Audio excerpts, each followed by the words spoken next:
Before this video starts, make sure to give it a quick thumbs up, and if you are not a current subscriber, make sure to click that subscribe button and turn on post notifications so you'll never miss a video. Thanks. Hey, what's going on, guys? Cardtrix here. Today I'm going to be showing you another awesome card trick and tutorial. This is a classic in card magic. This is known as Mercury Aces. I think you guys are absolutely going to love this one, so let's just get right into it. Okay, so for this trick, what we're going to be using are the 4 aces. Now, normally in a card trick, we start off with here. Why don't you just go ahead and pick any card that you'd like? But I feel like that's a little too generic, and I want to try something a little bit more unique today. So what we're going to do is we're going to take our 4 aces, and we are going to make them each flip over one at a time.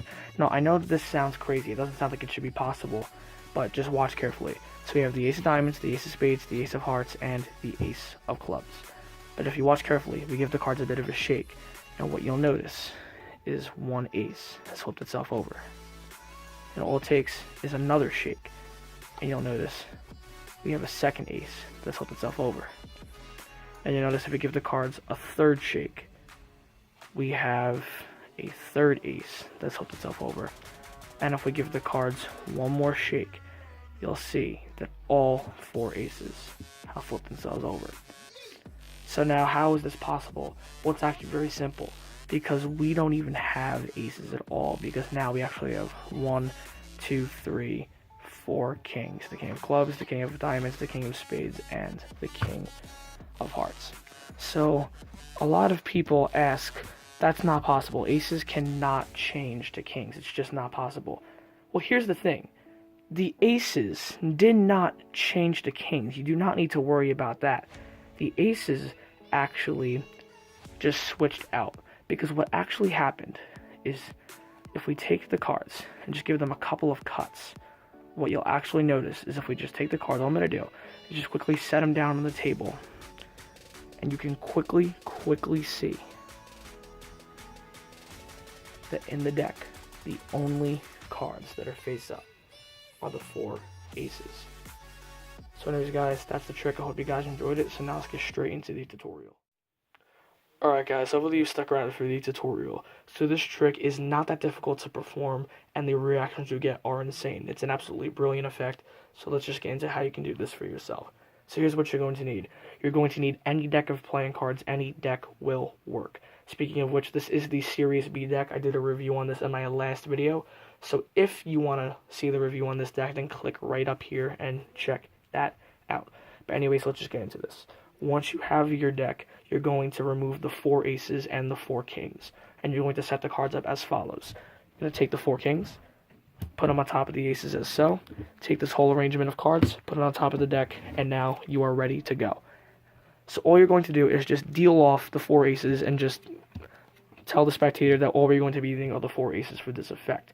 Now what you need to do is you need to get a pinky break on the 4 kings. So the way that I like to do this is I'll just spread over 4 cards and say, normally in a card trick I have you pick a card, but I find this too generic, so let's try something unique. And as I do this, I spread over the 4 cards, I stick my pinky right there, and square everything up on the pinky. So now I've maintained a pinky break on the 4 kings. You don't need to do it that way, but just get a pinky break any way that you feel comfortable. So now that you have the break, all you're going to do is scoop up the aces one by one, place them on top of the deck, maintaining that pinky break, and just lift up all the cards. So now you've just stolen the 4 kings away, okay? So now you're going to explain to your spectator that you're going to make the aces flip over one at a time. So from here, you're going to hold the cards in what is known as middle grip. This is your thumb at the back, your middle finger in the front, your pinky off to the side, and then your index finger hanging over the center. So from here, you're just going to reverse count the cards. So we have the ace of hearts, the ace of spades, the ace of diamonds. Now, once you get to the last card, which in this case is the ace of clubs, you're going to have all 4 kings behind it. So you're going to hold these 5 cards as one and just set it down and say ace of clubs. So that's really, really simple. Don't need to go over that too many times. So now once you've done that, you're going to now get into the process of apparently all the aces flipping over. And here's how you're going to do it. You're going to hold the cards in middle grip. Now, a lot of you guys are probably wondering, why did I switch middle grip from one hand to the other? You don't have to do this, but the move that you're about to do is what is known as the Ascanio spread, and for whatever reason, I feel more comfortable doing the Ascanio spread when holding the cards in middle grip in this hand, even though I traditionally hold middle grip in this hand. Do whatever feels comfortable, but hold the cards in middle grip, whichever hand you feel comfortable, And now you're not going to do a traditional Ascanio spread. You're actually going to modify it slightly. A traditional Ascanio spread looks a little something like this, and it shows 1 ace is flipped over in this case. But you're not going to do it in the Ascanio spread. Again, you're going to do a modified version of it, which looks a little something like this. You're going to peel off the top card, move it to the bottom. Then your middle finger is going to just kind of peel out the bottom card, and your ring finger is going to peel out the next bottom card. So it still shows that 1 ace is face down, but you don't want to do a traditional Ascanio spread only because you have to rearrange the cards mid-spread and it looks really suspicious. So you want to do this modified version so you don't have to rearrange anything. You can just square the cards up. Now, once you've squared them up, you're going to do another modified Ascanio spread, the same exact thing. Peel off the top card, move it to the bottom, peel out the bottom card with your middle finger, and then peel out the next bottom card with your ring finger. Now it shows that 2 aces are flipped over, but 2 aces are still face up. And keep in mind, this top card is always going to have extra cards behind it, so just make sure you keep this nice and square and don't flash anything, okay? Now, for a third consecutive time, you're going to do that same modified Ascanio spread. Peel off the top card, move it to the bottom, your middle finger is going to peel out the bottom card, and then your ring finger is going to peel out the next one. So now it shows you have 3 aces face down and only 1 face up. Again, keep these top few cards square, then square everything up. Now, for the fourth and final time, you actually are going to do a traditional Ascanio spread. And what this is going to look like is you're going to peel off the top card, but you're not going to move it to the bottom. You're just going to leave it on the top. Then your middle finger is going to peel out the bottom card, and then the ring finger peels out the next bottom card. So just practice that movement as much as you can. I'll go over it one more time. Again, hold the card in middle grip, peel off the top card with your thumb, and just keep it right here. Your middle finger now is going to peel out the bottom card, and then your ring finger is going to peel out the next bottom card. So it looks like you're just spreading out the cards, and all 4 aces are now face down, okay? Now just square everything up. So your spectator is going to be impressed with this, but they're going to be even more impressed when you flip over all the cards and show that the aces are gone and now you only have kings. And here's exactly how you're going to do it. You're going to do that modified Ascanio spread one more time. So you're going to peel off the top card with your thumb, move it to the bottom. Then you're going to use your middle finger to peel out the bottom card, and then your ring finger to peel out the second bottom card. So now you've shown 4 kings and no aces.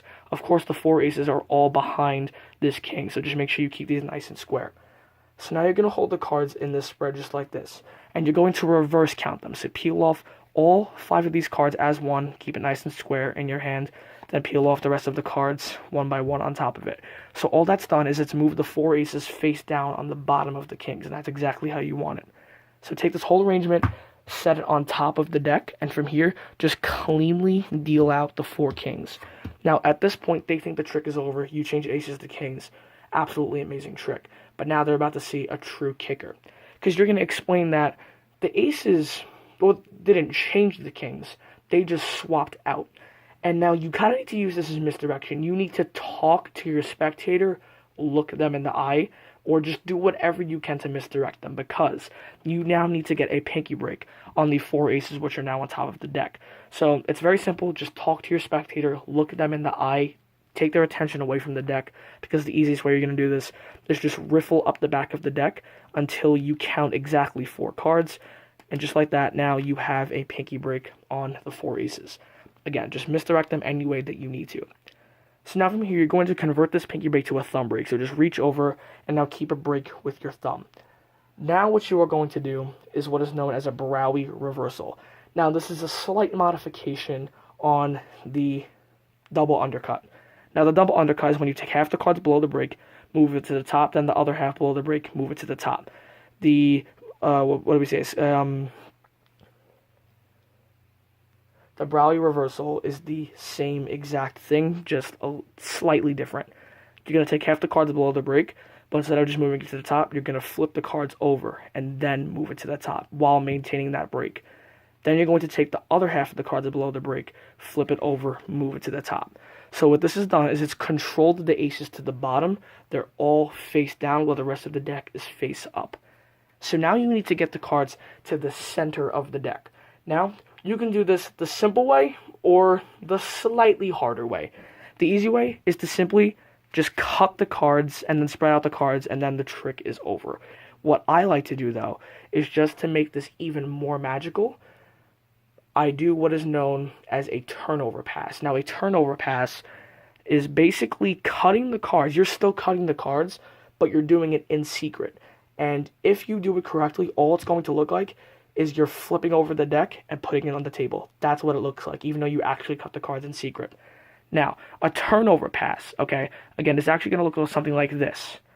Now, it looks like I just flipped over the cards, right? And there was no sleight of hand involved. But you guys can already see that I've cut the cards to the center of the pack. Now, how do I do this? Well, I'll give you a brief overview right now. I'm not going to go too in-depth with it, but here's a brief overview on the turnover pass. So again, you could just cut the cards to the center, or you can do exactly what I'm about to show you. You're going to hold the cards in basically biddle grip again. Now you're going to come over with your other hand, and you're going to break off about maybe half the packet or less. It doesn't really matter how many cards you break off. Now, what's going to happen here is these three fingers are going to curl on top, and this finger right here is going to curl on the bottom of that packet, okay? And that happens, of course, while you have the deck just like this. Now what you're going to do is you're going to curl this deck under here, so it's forming like this T shape, so it looks a little like this under this packet. Then what you're going to do is you're going to bring it up to the side of the deck, so it looks something like this, okay? But your hand is providing all the cover. And now, what you're going to do is they still think this is the entire deck. All you're doing is flipping this portion over into that portion, then taking everything at once. So all it is cutting the cards in secret without them knowing. And the reason why I like to do this, it's just more magical, because it looks like you're flipping over the cards, setting them down, and no sleight of hand involved. Depending on who you're performing to, if it's someone who knows a thing or two about cards, then if you just cut the cards, there could be some suspicion there. So that's why I always like to go with the turnover pass as my go-to. So anyways, just cut the cards or use the turnover pass as I showed. It doesn't matter what you do. But anyways, it doesn't matter. All that's left to do is now spread out all of the cards and then show the 4 aces are now face up, and your audience will be astonished. But anyways, guys, that is pretty much it. I hope you guys enjoyed the video. Let me know what you guys think in the comment section below, and I will see you guys for my next video. Cardtrix 8 signing off. Peace out.